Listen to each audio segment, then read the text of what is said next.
Please take your seat. माननीय सदस्यगण, corona virus से उत्पन्न वैश्विक महामारी का यह तीसरा वर्ष है। इस दौरान हमने भारत के लोगों की लोकतांत्रिक मूल्यों में अगाध आस्था, अनुशासन और कर्तव्यपरायणता को और मजबूत होते देखा है। आज जब भारत अपनी आज़ादी के 75 वर्ष पर अमृत महोत्सव मना रहा है, तब प्रत्येक भारतवासी की यह संकल्प शक्ति भारत के उज्जवल भविष्य के लिए असीम विश्वास पैदा करती है। इसी विश्वास के साथ मैं संसद भवन के इस ऐतिहासिक सेंट्रल हॉल से प्रत्येक भारतवासी का अभिनंदन करता हूं। मैं आज संसद के इस समवेत सत्र में देश के उन लाखों स्वाधीनता सेनानियों को नमन करता हूं, जिन्होंने अपने कर्तव्यों को सर्वोच्च प्राथमिकता दी और भारत को उसके अधिकार दिलाए। आज़ादी के इन 75 वर्षों में देश की विकास यात्रा में अपना योगदान देने वाले सभी महानुभावों का भी मैं श्रद्धापूर्वक स्मरण करता हूँ। अमृत महोत्सव के इस कालखंड में देश की महान विभूतियों से जुड़े विशेष अवसर भी सभी देशवासियों को प्रेरणा दे रहे हैं। गुरु तेग बहादुर जी का 400वां प्रकाश वर्ष पर्व, श्री अरविंदो की 150वीं जन्म जयंती, V.O. चिदम्बरम पिल्लई का 150वां जन्म वर्ष और नेताजी सुभाष चंद्र बोस की 125वीं जन्म जयंती जैसे पुण्य अवसरों को मेरी सरकार पूरी भव्यता के साथ मना रही है। सरकार ने इस वर्ष से गणतंत्र दिवस समारोह को नेताजी की जयंती पर 23 जनवरी से ही मनाने की शुरुआत की है। मेरी सरकार मानती है कि अतीत को याद रखना तथा उससे सीख लेना देश के सुरक्षित भविष्य के लिए बहुत ही जरूरी है। साहिबजादों के बलिदान की स्मृति में 26 दिसंबर को वीर बाल दिवस की घोषणा एवं 14 अगस्त को विभाजन विभीषिका स्मृति दिवस इसी सोच का परिचायक है।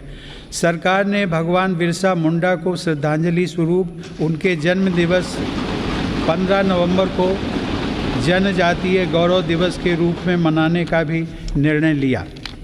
माननीय सदस्यगण, आज़ादी का अमृत महोत्सव हम सभी भारतीयों के लिए अगले 25 वर्षों के संकल्पों को आकार देने का पवित्र अवसर है। मेरी सरकार सबका साथ, सबका विकास, सबका विश्वास और सबका प्रयास के मंत्र पर चलते हुए अगले 25 वर्षों के लिए मजबूत बुनियाद पर तेज़ी से काम कर रही है। इस बुनियाद का सबसे महत्वपूर्ण संकल्प एक सर्वसमावेशी, सर्वहितकारी, सशक्त भारत का निर्माण और देश की आत्मनिर्भरता है। कोरोना के इस कठिन समय की चुनौतियों ने देशवासियों को अपने लक्ष्यों को जल्द से जल्द प्राप्त करने के लिए प्रेरित किया है। माननीय सदस्यगण, कोरोना महामारी ने पूरी दुनिया को प्रभावित किया है और भारत में भी हमारे बहुत से अपनों को हमसे छीना है। इन परिस्थितियों में केंद्र से लेकर राज्यों तक हमारी सभी सरकारों, स्थानीय शासन और प्रशासन, हमारे डॉक्टर्स, नर्सेज और हेल्थ वर्कर्स, हमारे वैज्ञानिकों और उद्यमियों सभी ने एक टीम के रूप में काम किया है। सरकार और नागरिकों के बीच यह परस्पर विश्वास, समन्वय और सहयोग लोकतंत्र की ताकत का अभूतपूर्व उदाहरण है। इसके लिए मैं देश के प्रत्येक हेल्थ और फ्रंट लाइन वर्कर का, हर देशवासी का अभिनंदन करता हूँ। कोविड-19 के खिलाफ इस लड़ाई में भारत के सामर्थ्य का प्रमाण कोविड वैक्सीनेशन प्रोग्राम में नज़र आया है। हमने 1 साल से भी कम समय में 150 करोड़ से भी ज़्यादा वैक्सीन डोज लगाने का रिकॉर्ड पार किया है। आज हम पूरी दुनिया में सबसे ज़्यादा वैक्सीन डोज देने वाले अग्रणी देशों में से एक हैं। इस अभियान की सफलता ने देश को एक ऐसा रक्षा कवच दिया है जिससे हमारे नागरिकों की सुरक्षा भी बढ़ी है और उनका मनोबल भी बढ़ा है। आज देश में 90% से अधिक वयस्क नागरिकों को टीके की एक डोज मिल चुकी है, जबकि 70% से अधिक लोग दोनों डोज ले चुके हैं। हर घर दस्तक अभियान के माध्यम से सरकार बाकी लोगों तक भी पहुंच रही है। इसी माह वैक्सीनेशन प्रोग्राम में 15 से 18 वर्ष तक के किशोर किशोरियों को भी शामिल किया गया है। साथ ही फ्रंटलाइन वर्कर्स और बीमारियों से ग्रस्त वरिष्ठ नागरिकों के लिए प्रिकॉशनरी डोज की भी शुरुआत की गई है। अब तक देश में कुल 8 वैक्सीन्स को इमरजेंसी यूज़ के लिए स्वीकृत मिल चुकी है। भारत में बन रही 3 वैक्सीन्स को विश्व स्वास्थ्य संगठन की तरफ से आपात स्थिति में उपयोग की मंजूरी भी मिली है। भारत में बन रही ये वैक्सीन्स पूरी दुनिया को महामारी से मुक्त कराने और करोड़ों लोगों का जीवन बचाने में अहम भूमिका निभा रही है। माननीय सदस्यगण, कोरोना महामारी से निपटने के लिए हमारे देश के प्रयास केवल तात्कालिक चुनौतियों तक सीमित नहीं हैं। इसीलिए मेरी सरकार ऐसे दूरदर्शी समाधान तैयार कर रही है जो भविष्य के लिए भी प्रभावी और उपयोगी रहें। सरकार द्वारा 64,000 करोड़ रुपए की लागत से शुरू किया गया प्रधानमंत्री Ayushman Bharat health infrastructure mission इसका एक सराहनीय उदाहरण है। इससे न केवल वर्तमान की स्वास्थ्य संबंधी ज़रूरतों को पूरा करने में मदद मिलेगी, बल्कि आने वाले संकटों के लिए भी देश को तैयार किया जा सकेगा। मेरी सरकार की संवेदनशील नीतियों के कारण देश में अब स्वास्थ्य सेवाएं जन साधारण तक आसानी से पहुंच रही हैं।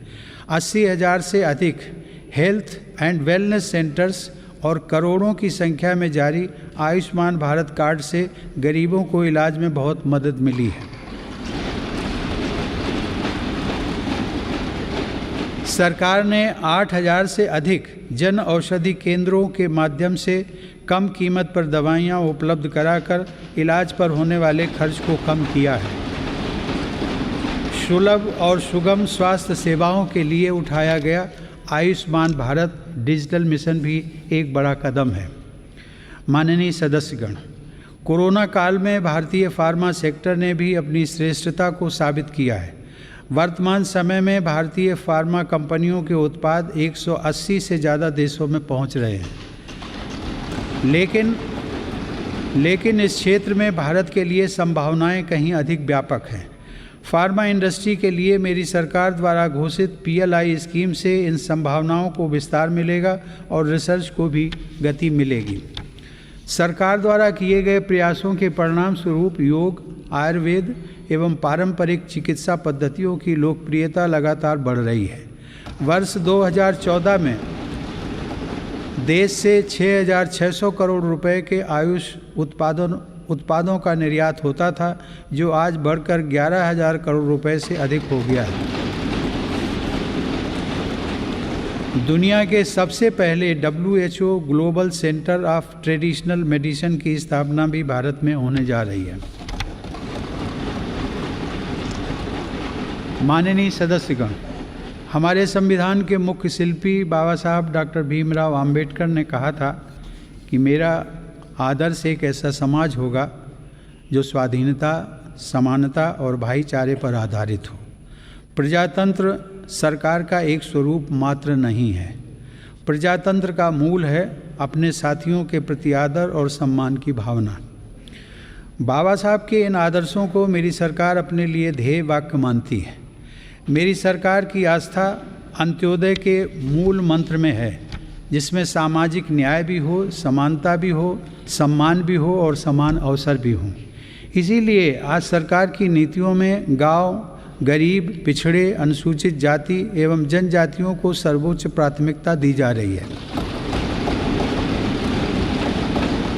हाल के वर्षों में पद्म पुरस्कारों के चयन में भारत की यह भावना भली भांति झलकती है। विविधता से भरे भारत में देश के कोने कोने में समर्पित जीवन जीने वाले लोग राष्ट्र सेवा में जुटे हुए हैं। उनमें भारत की शक्ति के दर्शन होते हैं। माननीय सदस्यगण, कोरोना के इस महासंकट में हमने बड़े बड़े देशों में खाद्यान्न की कमी और भूख की परेशानी देखी है, लेकिन मेरी संवेदनशील सरकार ने इस बात का पूरा प्रयास किया कि 100 साल के इस सबसे बड़े संकट में कोई गरीब भूखा ना रहे। प्रधानमंत्री गरीब कल्याण अन्न योजना के अंतर्गत मेरी सरकार सभी गरीबों को हर महीने मुफ्त राशन दे रही है। 80 करोड़ लाभार्थियों को 19 महीनों से खाद्यान्न वितरित करने हेतु 2,60,000 करोड़ रुपए के खर्च के साथ भारत में आज दुनिया का सबसे बड़ा फूड डिस्ट्रीब्यूशन प्रोग्राम चलाया जा रहा है। वर्तमान परिस्थितियों को देखते हुए पूरी संवेदनशीलता के साथ मेरी सरकार ने इस योजना को मार्च 2022 तक बढ़ा दिया है।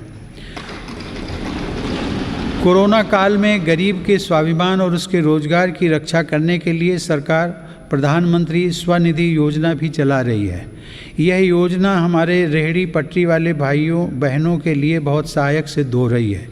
इस योजना के तहत अब तक 28 लाख रेहड़ी पटरी वालों को 2900 करोड़ रुपए से ज़्यादा की धनराशि जारी की गई। सरकार अब इन स्ट्रीट वेंडर्स को ऑनलाइन फूड डिलीवरी करने वाली कंपनियों के साथ भी जोड़ रही है। श्रमिकों के हितों की रक्षा के लिए सरकार ने ई श्रम पोर्टल भी शुरू किया है, जिससे अब तक 23 करोड़ से अधिक श्रमिक जुड़ चुके हैं। जनधन आधार मोबाइल अर्थात जैम ट्रिनिटी को मेरी सरकार ने जिस तरह नागरिक सशक्तिकरण से जोड़ा है, उसका प्रभाव भी हम लगातार देख रहे हैं। 44 करोड़ से अधिक गरीब देशवासियों के बैंकिंग सिस्टम से जुड़ने के कारण महामारी के दौरान करोड़ों लाभार्थियों को सीधे कैश ट्रांसफ़र का लाभ मिला है। डिजिटल इंडिया और डिजिटल इकॉनमी के बढ़ते प्रसार के संदर्भ में देश के यूपीआई प्लेटफॉर्म की सफलता के लिए भी मैं सरकार के विज़न की प्रशंसा करूंगा। दिसंबर 2021 में देश में 8 लाख करोड़ रुपए से ज़्यादा का लेन देन यूपीआई के माध्यम से हुआ है। यह इस बात का उदाहरण है कि हमारे देश में जन सामान्य द्वारा बदलाव और तकनीक को बहुत तेज़ी से अपनाया जा रहा है। माननीय सदस्यगण, मेरी सरकार मूलभूत सुविधाओं को गरीब के सशक्तिकरण और गरीब की गरिमा बढ़ाने का माध्यम मानती है। पिछले वर्षों के अनवरत प्रयासों से प्रधानमंत्री आवास योजना में अब तक 2 करोड़ से अधिक पक्के घर गरीबों को मिल चुके हैं। प्रधानमंत्री आवास योजना ग्रामीण के तहत गत 3 वर्षों में करीब 1.5 लाख करोड़ रुपए की लागत से 1 करोड़ 17 लाख घर स्वीकृत किए गए हैं। हर घर जल पहुंचाने के उद्देश्य से शुरू किए गए जल जीवन मिशन ने लोगों के जीवन में बड़ा बदलाव लाना शुरू कर दिया है। महामारी की बाधाओं के बावजूद करीब 6 करोड़ ग्रामीण घरों को पेयजल के कनेक्शन से जोड़ा गया है। इसका बहुत बड़ा लाभ हमारे गांव की महिलाओं, बहनों, बेटियों को हुआ है। ग्रामीण क्षेत्रों में लोगों को उनकी संपत्ति के दस्तावेज देने के लिए शुरू की गई स्वामित्व योजना भी एक असाधारण प्रयास है। इस योजना के तहत अब तक 27,000 गाँव में 40 लाख से अधिक प्रॉपर्टी कार्ड दिए जा चुके हैं। ये प्रॉपर्टी कार्ड न केवल विवादों को रोकने में सहायक हैं, बल्कि गांव के लोगों को बैंकों से मदद मिलना भी आसान हो रहा है। माननीय सदस्यगण, मेरी सरकार ग्रामीण अर्थव्यवस्था और देश के किसानों को सशक्त बनाने के लिए निरंतर काम कर रही है। वैश्विक महामारी के बावजूद साल 2020-21 में हमारे किसानों ने 30 करोड़ टन से अधिक खाद्यान्न और 33 करोड़ टन से अधिक बागवानी उत्पादों की पैदावार की। सरकार ने रिकॉर्ड उत्पादन को ध्यान में रखते हुए रिकॉर्ड सरकारी खरीद की है। रबी की फसल के दौरान 433 लाख मीट्रिक टन गेहूं की खरीद की गई, जिससे लगभग 50 लाख किसानों को सीधा फायदा पहुंचा है। खरीफ की फसल के दौरान रिकॉर्ड लगभग 900 लाख मीट्रिक टन धान की खरीद की गई, जिससे 1 करोड़ 30 लाख किसान लाभान्वित हुए। सरकार के प्रयासों से देश का कृषि निर्यात भी रिकॉर्ड स्तर पर बढ़ा है। वर्ष 2020-21 में कृषि निर्यात में 25% से अधिक की वृद्धि दर्ज की गई। यह निर्यात लगभग 3 लाख करोड़ रुपए पहुंच गया है। हॉर्टिकल्चर और शहद उत्पादन भी किसानों के लिए आमदनी के नए स्रोतों और बाजार तक उनकी बढ़ती पहुंच के महत्वपूर्ण माध्यम हैं। शहद उत्पादन को प्रोत्साहन देने से वर्ष 2020-21 में देश का शहद उत्पादन 1,25,000 मीट्रिक टन तक पहुंच गया है, जो कि 2014-15 की तुलना में करीब 55% ज़्यादा है। 2014-15 की तुलना में शहद की निर्यात मात्रा में भी 102% से ज़्यादा की वृद्धि दर्ज की गई है। किसानों को उनकी फसल के अधिक दाम मिले, इसके लिए उनके उत्पादों का सही बाजार तक पहुंचना जरूरी होता है।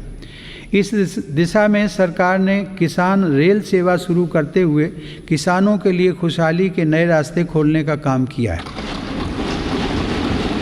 कोरोना काल में भारतीय रेल ने सब्जियों, फलों तथा दूध जैसी जल्दी खराब होने वाली खाद्य सामग्री के परिवहन के लिए 150 से अधिक मार्गों पर 1900 से ज़्यादा किसान रेल चलाई और करीब 6 लाख मीट्रिक टन कृषि उत्पादों की ढुलाई की।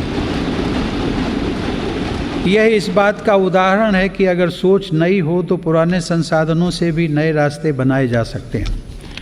माननीय सदस्यगण, कृषि क्षेत्र में देश की सतत सफलता और बढ़ते सामर्थ्य का सबसे बड़ा श्रेय मैं देश के छोटे किसानों को देना चाहता हूँ। देश के 80% किसान छोटे किसान ही हैं, जिनके हितों को मेरी सरकार ने हमेशा केंद्र में रखा है। प्रधानमंत्री किसान सम्मान निधि के माध्यम से 11 करोड़ से अधिक किसान परिवारों को 1,80,000 करोड़ रुपए दिए गए हैं।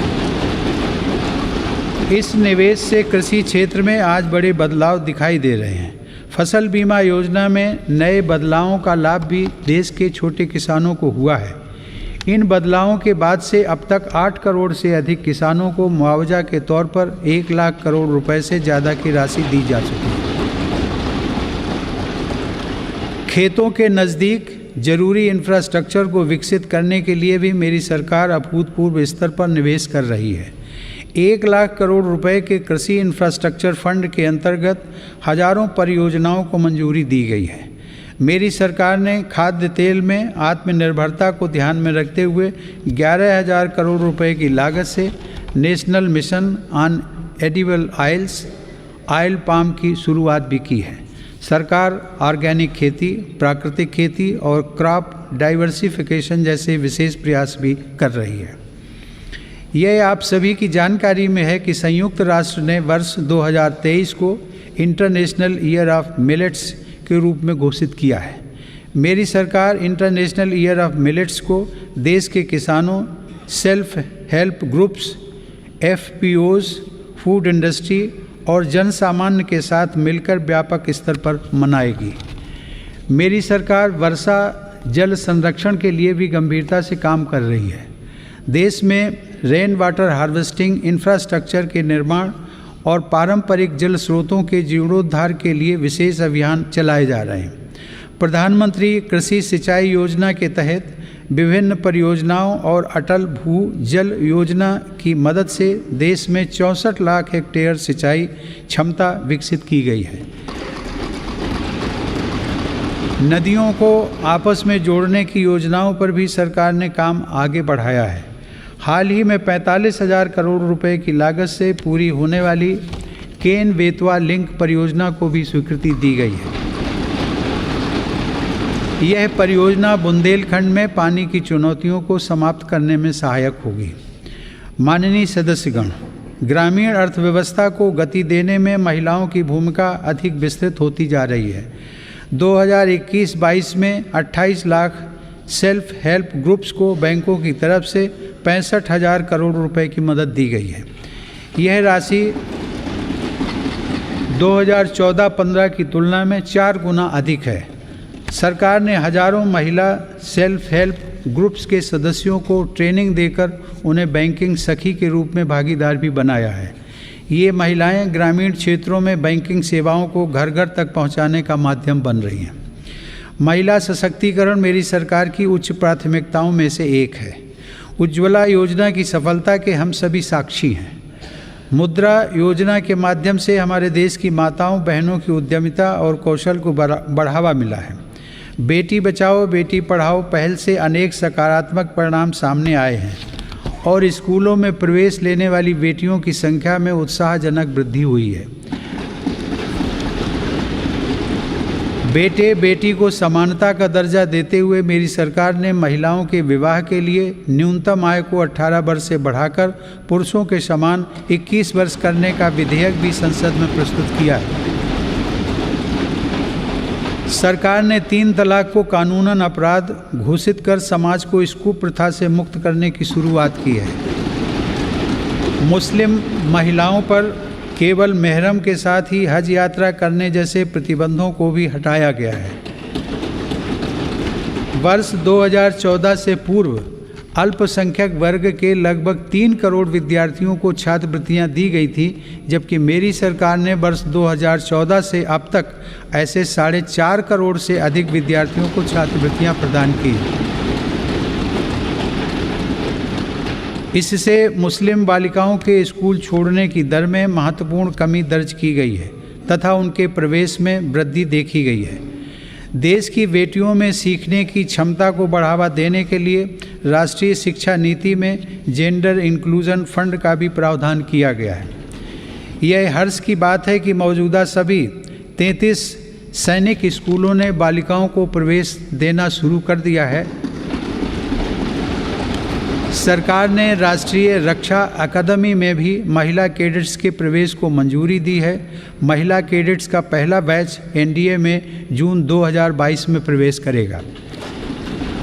मेरी सरकार के नीतिगत निर्णय और प्रोत्साहन से विभिन्न पुलिस बलों में महिला पुलिसकर्मियों की संख्या में 2014 के मुकाबले दोगुनी से ज़्यादा बढ़ोतरी हो चुकी है। माननीय सदस्यगण, महान संत तिरुवल्लुवर ने कहा था, कक्कर्क कसड्डर कर्प वई कट्रिपिन निकर्क अद्दकर्क तगा। अर्थात एक व्यक्ति जो कुछ भी सीखता है वह उसके आचरण में दिखाई देता है। आत्मनिर्भर भारत के संकल्प व सामर्थ्य को आकार देने के लिए मेरी सरकार देश में नई राष्ट्रीय शिक्षा नीति लागू कर रही है। राष्ट्रीय शिक्षा नीति के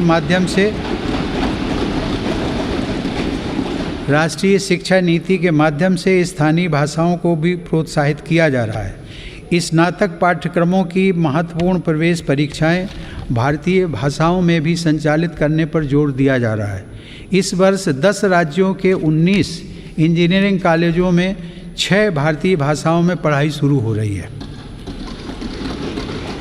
स्किल इंडिया मिशन के तहत ITI, जन शिक्षण संस्थान और प्रधानमंत्री कौशल केंद्रों के जरिए पूरे देश में 2.25 करोड़ से अधिक युवाओं का कौशल विकास हुआ है। स्किल को उच्च शिक्षा के साथ जोड़ने के लिए UGC के नियमों में कई बदलाव भी किए गए हैं। कोरोना से लड़ाई के लिए स्किल इंडिया मिशन के तहत हेल्थ केयर से जुड़े 6 विशेष प्रशिक्षण कार्यक्रम शुरू किए गए। इनसे हेल्थ केयर सेक्टर को मदद मिल रही है। सरकार द्वारा जनजातीय युवाओं की शिक्षा के लिए हर आदिवासी बहुल ब्लॉक तथा एकलव्य आवासीय मॉडल स्कूल के विस्तार का काम किया जा रहा है। ये स्कूल लगभग 3.5 लाख जनजातीय युवाओं को सशक्त बनाएंगे। माननीय सदस्यगण, टोक्यो ओलंपिक के दौरान हम सभी ने भारत की युवा शक्ति की क्षमताओं को देखा है। इस अंतर्राष्ट्रीय प्रतिस्पर्धा में अब तक का बेहतरीन प्रदर्शन करते हुए भारत ने 7 मेडल जीते। टोक्यो पैरा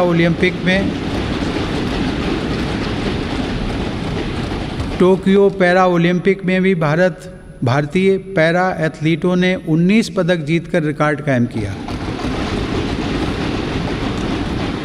ओलंपिक प्रतिस्पर्धाओं तथा खेलकूद में भारत की उपस्थिति मजबूत करने के लिए केंद्र सरकार राज्य सरकारों के साथ मिलकर देश में सैकड़ों खेलो इंडिया केंद्र स्थापित कर रही है। पैरा स्पोर्ट्स में दिव्यांग युवाओं को ट्रेनिंग देने के लिए सरकार ने ग्वालियर में आधुनिक सुविधाओं से युक्त सेंटर फॉर डिसेबिलिटी स्पोर्ट्स की स्थापना भी की है। माननीय सदस्यगण, दिव्यांगजनों के लिए सुगमता, समानता और सम्मानपूर्ण जीवन के अवसर प्रदान करना एक समाज के रूप में हमारी सामूहिक जिम्मेदारी है। इस दिशा में आज सुगम्य भारत अभियान हमारी राष्ट्रीय संवेदना का परिचय दे रहा है। दिव्यांगजनों का जीवन बदलने के लिए देश में निःशुल्क सहायक उपकरणों से लेकर कॉकलियर इम्प्लांट सर्जरी जैसे प्रोग्राम चलाए जा रहे हैं। इन कार्यक्रमों के अंतर्गत अब तक 25 लाख से अधिक दिव्यांग व्यक्तियों को सहायता उपकरण उपलब्ध करवाए गए हैं और करीब 4000 सफल कॉकलियर इम्प्लांट किए गए हैं। इन्हीं प्रयासों को आगे बढ़ाते हुए सरकार ने मध्य प्रदेश में national institute of mental health rehabilitation की स्थापना भी की है। दिव्यांग युवाओं के भविष्य के लिए 10,000 शब्दों की इंडियन साइन लैंग्वेज डिक्शनरी भी बनाई गई है।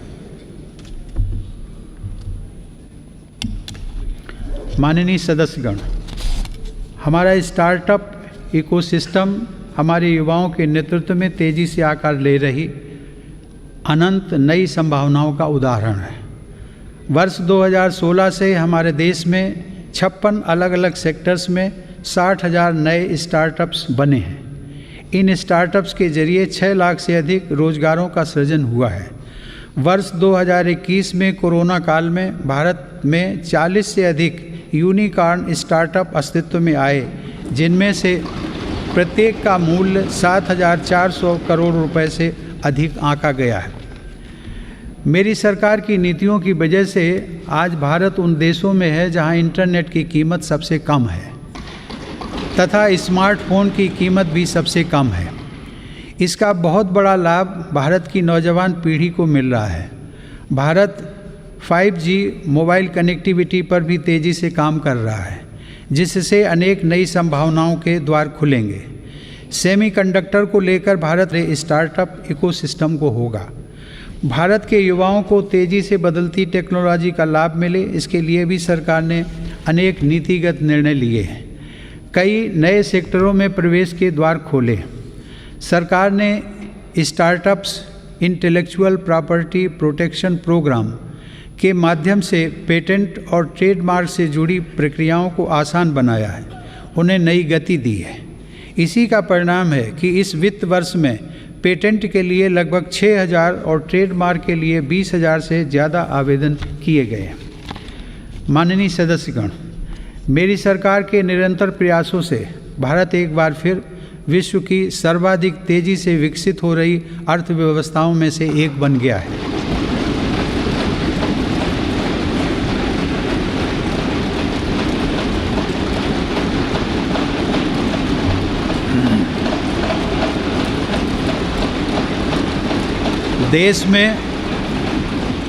देश में जीएसटी कलेक्शन पिछले कई महीनों से निरंतर 1 लाख करोड़ रुपए से ऊपर बना हुआ है। इस वित्त वर्ष के पहले 7 महीनों में 48 बिलियन डॉलर का विदेशी निवेश आना इस बात का प्रमाण है कि अंतर्राष्ट्रीय निवेशक भारत के विकास को लेकर बहुत आश्वस्त हैं। भारत का विदेशी मुद्रा भंडार भी इस समय 630 बिलियन डॉलर से ऊपर है। हमारा निर्यात भी तेज़ी से बढ़ रहा है और पिछले रिकॉर्ड टूट रहे हैं। 2021 में अप्रैल से दिसंबर के दौरान भारत का गुड्स निर्यात लगभग 300 बिलियन डॉलर यानी 22 लाख करोड़ रुपए से अधिक रहा है, जो कि 2020 की इसी अवधि की तुलना में 1.5 गुना ज़्यादा है।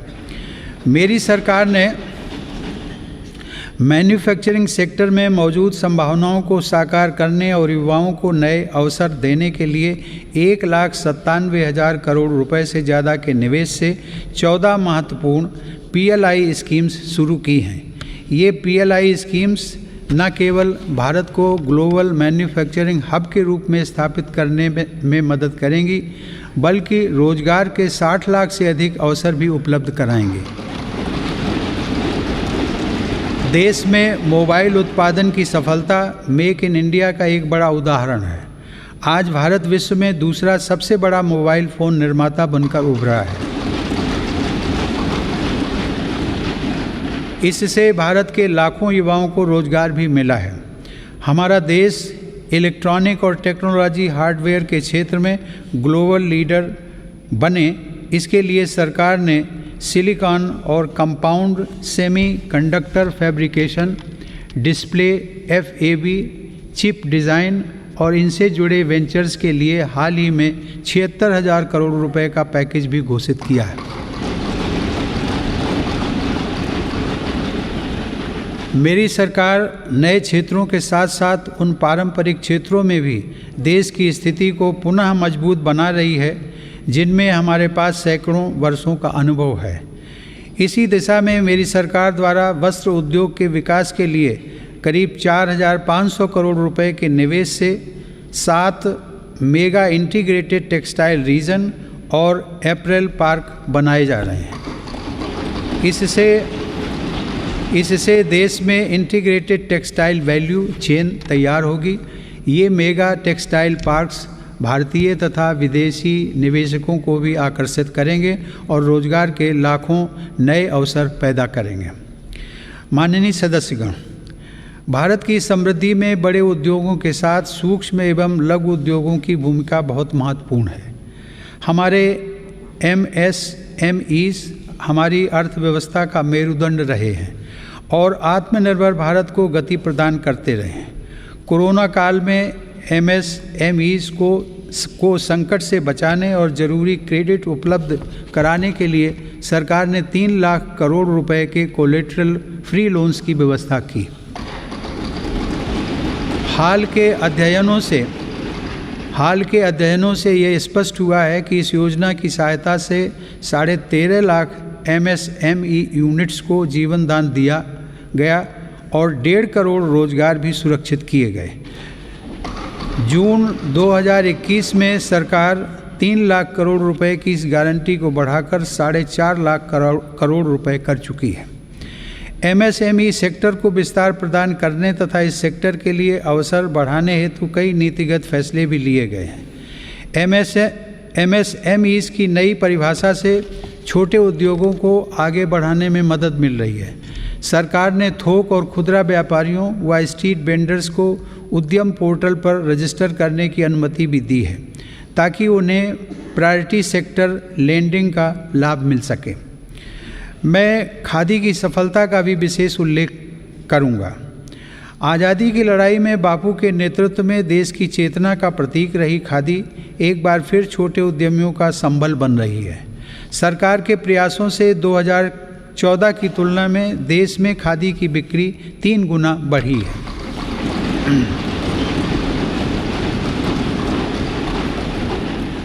माननीय सदस्यगण, किसी भी देश के विकास का आधार वहाँ का इंफ्रास्ट्रक्चर होता है। मेरी सरकार की दृष्टि में इंफ्रास्ट्रक्चर सामाजिक असमानता को पाटने वाला सेतु भी है। इंफ्रास्ट्रक्चर पर होने वाले निवेश से न केवल लाखों नए रोजगार पैदा होते हैं बल्कि इसका एक गुणात्मक प्रभाव भी होता है। इससे व्यापार करना सुगम होता है, परिवहन की गति बढ़ती है और हर सेक्टर में आर्थिक गतिविधियों में वृद्धि होती है। मेरी सरकार ने इंफ्रास्ट्रक्चर विकास के कार्यों को और अधिक गति प्रदान करने के लिए अलग अलग मंत्रालयों के कामकाज को प्रधानमंत्री गति शक्ति राष्ट्रीय मास्टर प्लान के रूप में एक साथ जोड़ा है। यह प्लान भारत में मल्टी मोडल ट्रांसपोर्ट के एक नए युग का प्रारंभ करने जा रहा है। भविष्य के भारत में रेलवेज, हाईवेज और एयरवेज अलग अलग और अलग थलग इंफ्रास्ट्रक्चर नहीं होंगे बल्कि एक देश के एकजुट संसाधन के तौर पर काम करेंगे। ग्रामीण क्षेत्रों में सड़कों, संसाधनों और इंफ्रास्ट्रक्चर के निर्माण से देश की उन संभावनाओं को उड़ान मिल रही है जो दशकों से उपेक्षित पड़ी थी। प्रधानमंत्री ग्राम सड़क योजना की उपलब्धियां गर्व करने योग्य हैं। वर्ष 2020-21 में ग्रामीण इलाकों में 100 किलोमीटर प्रतिदिन से अधिक की रफ्तार से 36,500 किलोमीटर सड़कें बनाई गई हैं और हज़ारों रिहायशी क्षेत्रों को ऑल वेदर रोड कनेक्टिविटी से जोड़ा गया है। आज देश के नेशनल हाईवेज भी पूरब से पश्चिम और उत्तर से दक्षिण पूरे देश को एक साथ जोड़ रहे हैं। मार्च 2014 में हमारे देश में राष्ट्रीय राजमार्गों की कुल लंबाई 90,000 किलोमीटर थी, जबकि आज उनकी लंबाई बढ़कर 1,40,000 किलोमीटर से अधिक हो गई है। भारतमाला परियोजना के अंतर्गत लगभग 6 लाख करोड़ रुपए की लागत से 20,000 किलोमीटर से अधिक लंबाई के राजमार्गों पर काम किया जा रहा है। इनमें 23 ग्रीन एक्सप्रेसवेज और ग्रीन फील्ड कॉरिडोर्स का विकास भी शामिल है। दिल्ली मुंबई एक्सप्रेस वे भी पूरा होने के करीब है, जो कि भारत का सबसे लंबा और सबसे तेज एक्सप्रेस वे होगा। मेरी सरकार को पंढरपुर तीर्थ को जोड़ने वाले संत ज्ञानेश्वर मार्ग और संत तुकाराम पालकी मार्ग के चौड़ीकरण का काम शुरू करने का सौभाग्य भी मिला है। देश में आधुनिक इंफ्रास्ट्रक्चर के विकास से आज जहां एक ओर विकास के नए रास्ते खुल रहे हैं, तो वहीं दूसरी ओर इससे देश की सुरक्षा को भी नई ताकत मिल रही है। बॉर्डर रोड्स ऑर्गेनाइजेशन BRO ने लद्दाख में उमलिंग ला दर्रा पर 19,000 फीट की ऊंचाई पर विश्व की सबसे ऊंची परिवहन योग्य सड़क का निर्माण किया है। लद्दाख के देमचोक, उत्तराखंड के जोलिंगकोंग और अरुणाचल प्रदेश के हुरी जैसे सर्वाधिक दूरस्थ गांवों को भी आधुनिक सड़कों से जोड़ा गया है। मेरी सरकार भारतीय रेलवे का भी तेज गति से आधुनिकीकरण कर रही है। नई वंदे भारत ट्रेनें तथा नए विस्टाडोम कोच भारतीय रेल की आभा में वृद्धि कर रहे हैं। बीते 7 वर्षों में 24,000 किलोमीटर रेलवे रूट का विद्युतीकरण हुआ है।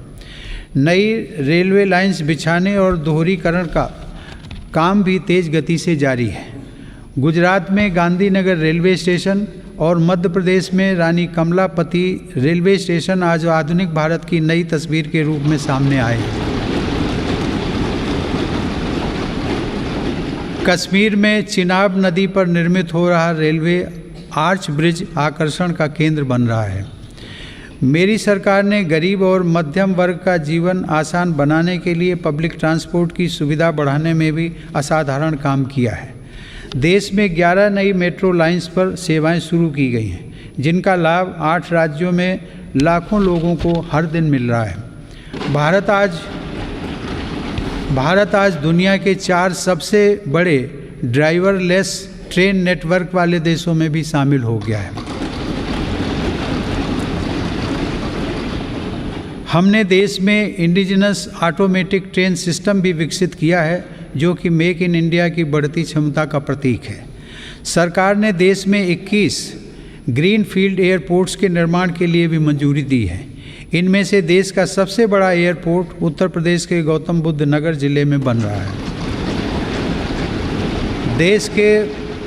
देश के महत्वपूर्ण कारोबारी क्षेत्रों को बंदरगाहों से जोड़ने के लिए सागरमाला कार्यक्रम के अंतर्गत 80 से अधिक कनेक्टिविटी परियोजनाओं पर भी काम हो रहा है। अब तक 24 राज्यों में 5 मौजूदा राष्ट्रीय जलमार्गों और 106 नए जलमार्गों सहित कुल 111 जलमार्गों को राष्ट्रीय जलमार्ग घोषित किया गया है। इनमें से 23 जलमार्गों के जरिए माल परिवहन भी हो सकेगा। आधुनिक इंफ्रास्ट्रक्चर की दिशा में सरकार द्वारा 27,000 सर्किट किलोमीटर से ज़्यादा ट्रांसमिशन लाइंस भी बिछाई गई हैं। माननीय सदस्यगण, बीते समय में हमने देश में आत्मनिर्भर भारत के नए संकल्प को ठोस आकार लेते देखा है। इस संकल्प को रिफॉर्म्स की ऊर्जा से तेज गति प्राप्त हो रही है। नए लेबर रिफॉर्म्स से लेकर बैंकिंग रिफॉर्म्स और इंसॉल्वेंसी एंड बैंक्रप्सी कोड तक सुधारों का यह क्रम बिना रुके अनवरत चल रहा है। विगत वर्ष केंद्र और राज्यों के अलग अलग विभागों में 26,000 से ज़्यादा कंप्लाइंसेस की आवश्यकता को घटाया जा चुका है। देश में स्पेस को प्राइवेट सेक्टर के लिए खोलकर संभावनाओं का अनंत आकाश भी उपलब्ध करा दिया गया। पिछले साल भारत की अंतरिक्ष क्षमताओं को बढ़ाने के लिए इन स्पेस का गठन किया जाना ऐसा ही एक प्रमुख कदम है। तेजी से विकसित हो रही ड्रोन टेक्नोलॉजी और इससे जुड़ी संभावनाओं को लेकर भी मेरी सरकार सजग और सक्रिय है। इस दिशा में सरकार ने सिंप्लीफाइड ड्रोन रूल्स 2021 को अधिसूचित किया है और ड्रोन व ड्रोन कलपुर्जों के देश में निर्माण के लिए PLI योजना भी शुरू की है। इससे देश को भविष्य की इस महत्वपूर्ण टेक्नोलॉजी में अपनी स्थिति को मजबूत बनाने में मदद मिलेगी। माननीय सदस्यगण, मेरी सरकार देश की सुरक्षा के लिए दृढ़ संकल्पित होकर काम कर रही है। सरकार की नीतियों की वजह से डिफेंस सेक्टर में, विशेषकर रक्षा उत्पादन में, देश की आत्मनिर्भरता लगातार बढ़ रही है। वर्ष 2020-21 में सैन्य बलों के आधुनिकीकरण के लिए जो भी स्वीकृतियां प्रदान की गईं, उनमें 87% उत्पादों में मेक इन इंडिया को प्राथमिकता दी गई।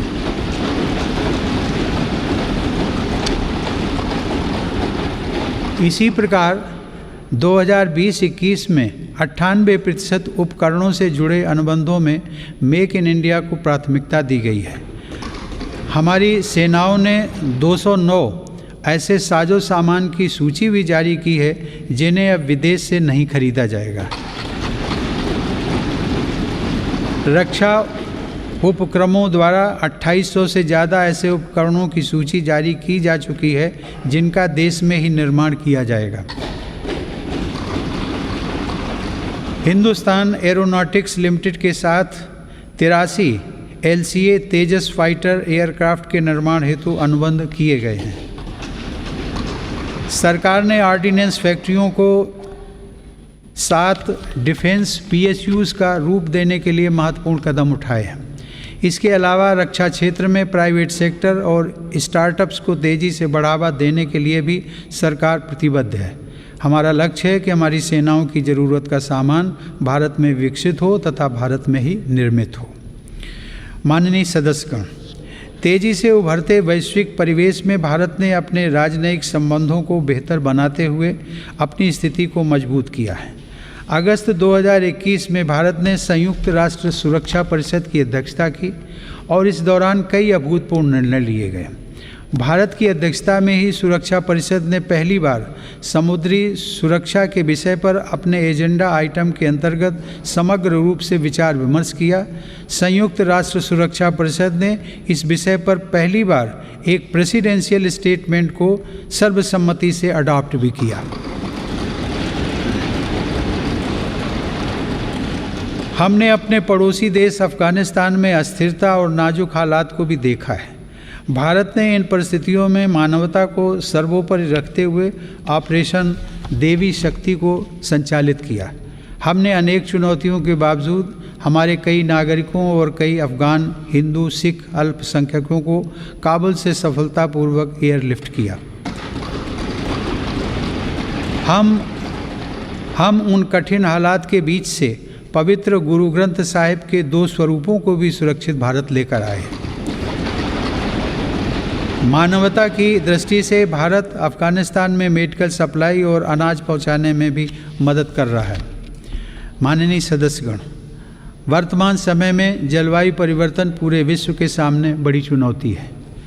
भारत इस विषय पर एक जिम्मेदार वैश्विक आवाज़ बनकर उभरा है। COP26 शिखर सम्मेलन में मेरी सरकार ने घोषणा की है कि वर्ष 2030 तक भारत अपने कार्बन उत्सर्जन को 1 बिलियन टन से घटा देगा। भारत ने साल 2070 तक नेट जीरो उत्सर्जन वाली अर्थव्यवस्था का लक्ष्य भी रखा है। भारत ने विश्व समुदाय को साथ लेकर green grid initiative one sun one world one grid की पहल भी की है। यह global interconnected solar power grid का पहला अंतर्राष्ट्रीय नेटवर्क बन रहा है। पर्यावरण को लेकर हमारे बड़े लक्ष्य और साहसिक संकल्प प्रकृति के प्रति हमारी संवेदनशीलता को दर्शाते हैं। माननीय सदस्यगण, मेरी सरकार भारत की प्राचीन विरासत को संरक्षित, समृद्ध और सशक्त करना अपना दायित्व समझती है। यह गौरव की बात है कि धौलावीरा की हड़प्पा साइट और तेलंगाना स्थित 13वीं शताब्दी के काकतीय रुद्रेश्वर रामप्पा मंदिर को यूनेस्को विश्व धरोहर स्थल घोषित किया गया। प्रयागराज कुंभ मेले के बाद यूनेस्को की अमूर्त सांस्कृतिक विरासत सूची में कोलकाता की प्रतिष्ठित दुर्गा पूजा को भी शामिल किया गया। सरकार की यह भी प्राथमिकता रही है कि भारत की अमूल्य धरोहरों को देश में वापस लाया जाए। 100 वर्ष पूर्व भारत से चोरी हुई मां अन्नपूर्णा देवी की मूर्ति को वापस लाकर काशी विश्वनाथ मंदिर में स्थापित किया गया।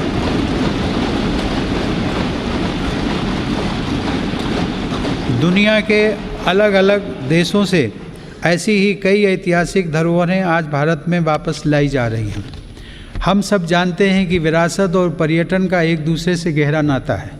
इसीलिए आज एक और भारत की आध्यात्मिक विरासत को फिर से जीवंत किया जा रहा है, तो साथ ही तीर्थयात्रियों और पर्यटकों के लिए आधुनिक सुविधाएं और इंफ्रास्ट्रक्चर का विकास भी हो रहा है।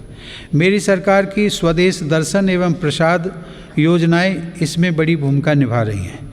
गोवा के 60वें मुक्ति दिवस के अवसर पर फोर्ट अगुआडा जेल परिसर में स्मारक का जीर्णोद्धार करके उसका उद्घाटन किया गया है। यह गोवा मुक्ति संग्राम के सेनानियों के अविस्मरणीय संघर्षों का स्मारक है। माननीय सदस्यगण, आज़ादी के अमृतकाल में एक भारत श्रेष्ठ भारत के हमारे संकल्प के आधार पर आज लोकतांत्रिक मूल्यों के साथ विकास के नए अध्याय लिखे जा रहे हैं। जो राज्य और क्षेत्र उपेक्षित छूट गए थे, आज देश उनके लिए विशेष प्रयास कर रहा है। जम्मू कश्मीर और लद्दाख क्षेत्र में विकास के नए युग का आरंभ इसका एक बड़ा उदाहरण है। मेरी सरकार ने जम्मू कश्मीर के औद्योगिक विकास के लिए लगभग 28,000 करोड़ रुपए की लागत से नई सेंट्रल सेक्टर स्कीम शुरू की है। पिछले वर्ष काजीगुंड बनिहाल सुरंग को भी यातायात के लिए खोल दिया गया है।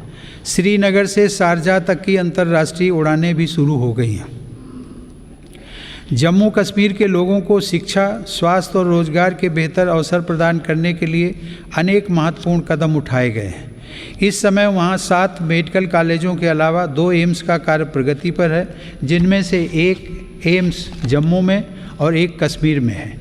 IIT जम्मू और IIM जम्मू का निर्माण कार्य भी तेज़ी से चल रहा है। लद्दाख संघ राज्य क्षेत्र में इंफ्रास्ट्रक्चर और आर्थिक विकास को तेज़ी से आगे बढ़ाने के लिए सिंधु इंफ्रास्ट्रक्चर डेवलपमेंट कॉरपोरेशन की स्थापना की गई है। लद्दाख की इस विकास यात्रा में एक और उपलब्धि सिंधु सेंट्रल यूनिवर्सिटी के रूप में जुड़ रही है। माननीय सदस्यगण, मेरी सरकार पूर्वोत्तर के सभी राज्यों अरुणाचल प्रदेश, असम, मणिपुर, मेघालय, मिजोरम, नागालैंड, सिक्किम और त्रिपुरा के सतत विकास के लिए प्रतिबद्ध है। इन राज्यों में हर स्तर पर बुनियादी और आर्थिक अवसरों का विकास किया जा रहा है। रेल और हवाई कनेक्टिविटी जैसी सुविधाओं का सपना पूर्वोत्तर के लोगों के लिए अब साकार हो रहा है। यह देश के लिए गर्व का विषय है कि पूर्वोत्तर राज्यों की सभी राजधानियां मेरी सरकार के प्रयास से अब रेलवे के नक्शे पर आ रही हैं।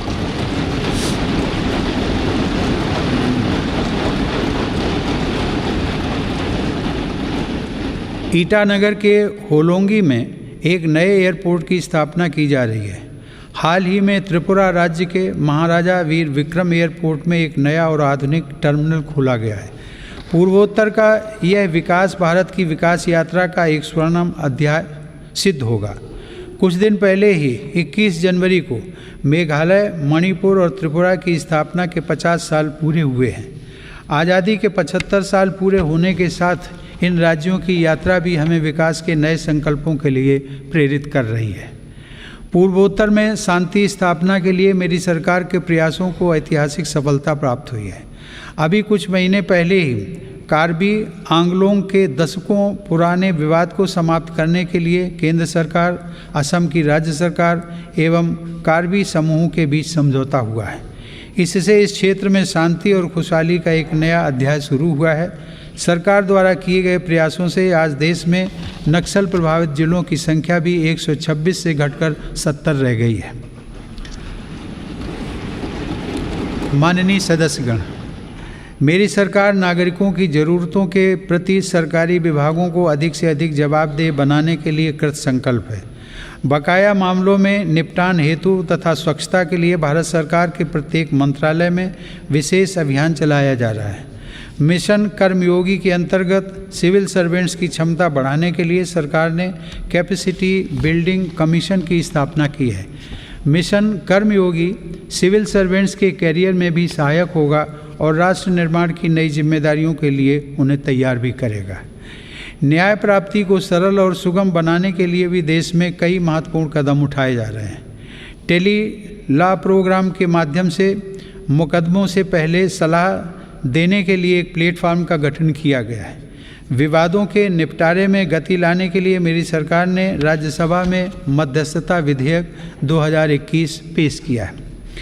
माननीय सदस्यगण, आज देश की उपलब्धियां और सफलताएं देश के सामर्थ्य और संभावनाओं के समान ही असीम हैं। ये उपलब्धियां किसी एक संस्था या प्रतिष्ठान की नहीं हैं, बल्कि देश के कोटि कोटि नागरिकों की हैं। इनमें करोड़ों देशवासियों का श्रम और पसीना लगा है। ये सभी उपलब्धियां हमारे महत्वाकांक्षी लक्ष्यों की लंबी यात्रा में एक तरह से मील का पत्थर है और आगे बढ़ने के लिए हमारी प्रेरणाएं भी हैं। वर्ष 2047 में देश अपनी आज़ादी की शताब्दी पूरी करेगा। उस समय के भव्य, आधुनिक और विकसित भारत के लिए हमें आज कड़ी मेहनत करनी है। हमें अपने परिश्रम को पराकाष्ठा तक लेकर जाना है और यह सुनिश्चित करना है कि अंततः इसके लाभकारी परिणाम निकले। इसमें हम सबकी भागीदारी है और समान भागीदारी है। कोरोना काल में आप सभी सांसदों ने जिस तरह अपनी जिम्मेदारियों का निर्वहन किया और सभी सावधानियों का पालन करते हुए दोनों सदन संचालित हुए, मैं उसके लिए आप सभी की सराहना करता हूँ। आप सभी सांसदगण करोड़ों देशवासियों की आशाओं आकांक्षाओं के सारथी हैं। इसी भावना के साथ हमें आगे भी काम करते रहना है। मुझे पूरा विश्वास है कि हम सब मिलकर अपने महान भारतवर्ष को गौरव के शिखर तक लेकर जाएंगे।